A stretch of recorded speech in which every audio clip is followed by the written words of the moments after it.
Chapter 2. Falling. Ko o te whenua, ko te whenua ko o. I am the land is me. To understand what it's like to lose land, to have it taken from you, to be upended from your place and to be told it isn't your place anymore, you have to see land as more than a love story. You have to see land as essential to the definition of who you are. My place in the world is a kind of driftwood uncertainty. I say Wellington, and as a child at Athletic Park with my dad, I even screamed it out loud. The back of my office chair wears a Hurricanes jersey, like a honeymoon tattoo, but it doesn't feel deeply rooted. My children are Aucklanders through and through, and their stories, their connection to Tamaki Makaurau, pull me to this place too. Or the Wairarapa, where my mum is, or the North, where our children discovered space and light and learnt to swim. And in recent years, quite unexpectedly, I have fallen for Taranaki. It was accidental at first. My best friend Tim and I went to see the All Blacks play France in New Plymouth in 2013, and we had one of those stupidly happy weekends that create a nostalgia within hours of it being over. Then I took my family there. We did Lenlai, walked the coastal walk, ate good food, and visited Parihaka. Then Tim and I returned for a winter roadie, exploring the tiny places of the coast, driving and stopping, turning west whenever we could, to where the sea and land both become black sand. Tim was diagnosed with terminal cancer in 2014. After that, our travelling became precious. Off we'd go, death-defying, so very alive, full of immense gratitude, and also of the realisation that the days do not endlessly follow each other, as our youthful selves had always assumed they would. Rather, they diminish hour by hour towards the end of land and whatever is beyond it. Looking back at the photos from our Taranaki trips, it's mostly food we have paused to record. Tim and I approached food with a religious zeal. Our friendship was 40 years of sublime, absurd, appalling, ridiculous meals, almost every one of them a giggling sacrament. One photo, I don't even remember exactly where from, is of the greatest ever pie warmer, 50 shades of brown, and a pie purchased from it, steak and cheese of course, which was as delicious as the pies we ate when we wagged school. And then there's a sandwich from the Whitebait Inn in Morkau, so salty and buttery and good that we each had two. And then there's a pub meal from Awakino, so large we couldn't finish it, roaring with laughter as we shoveled it into a plastic bag that Tim had emptied his cancer drugs out of, sneaking it to the car so as not to look like we hadn't enjoyed it. And on it goes, joyfully, stupidly, as the best roadies do. But throughout our hours on the road, talking our friendship into infinity, the land is also there, endlessly.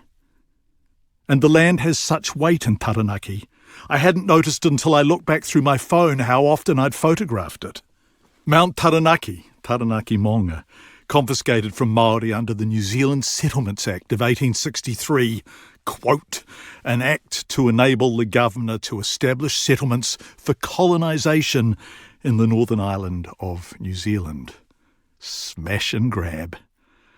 And there's pictures of the farms that only barely seem to render the land hospitable, as if simply being endured for a while.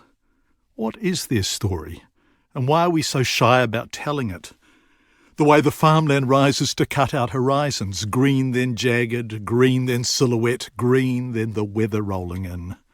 And the stock who gather to be photographed, not knowing how treacherous people are. Some of it is inadvertently apposite. On the coast at Pangareahu, just off State Highway 45, very near Parihaka, there's a lighthouse. And on the side it says Pimlico, London, 1864. What shining progress this would have been in a colonial settlement. Safety for some. But by the end of the confiscations that began almost exactly as this Kitset lighthouse was being shipped out from England, Taranaki Māori would have largely been rendered landless. Within 17 years of the date on that lighthouse, the appalling events at Parihaka would occur, and hundreds of men who had committed no crime whatsoever would have been sent away to prison as far south as Otago. Did that lighthouse shine for them? When it swung its circle of light from the sea to the land that had been taken from them, did it call them home, or remind them there was no home to go to? Fascinated by the place, I started reading to learn more. And any reading on Taranaki's history leads you straight to loss. Take this, for example, from the Waitangi Tribunal's extraordinary Taranaki report, Kaupapa Tuatahi. Taranaki Māori were dispossessed of their land, leadership, means of livelihood, personal freedom, and social structure and values, end quote. Then consider the incendiary ignorance of the opening sentence on the Hobson's Pledge homepage. Quote, "New Zealand is a great nation built on the foundation that all of us will be assured the same rights before the law." End quote. Who would say that if they know our history? Who would say that if they know the New Zealand Settlements Act of 1863? Who would say that if they had read the speeches Dame Tariana Turia gave as Associate Minister of Māori Affairs on the subject of colonisation and trauma, and the Māori she describes who, and I quote, "wake up each morning, unemployed, gazing out at land once owned by their ancestors, land now owned and leased by others who generate wealth of it. There were winners and losers then, and there are winners and losers today." End quote. Who would say that if they know the evidence given to the Waitangi Tribunal by Peter Moeahu in 1990? Quote, "When I look at a map of Taranaki and trace the confiscation line, it is an arrow piercing the heart of my people."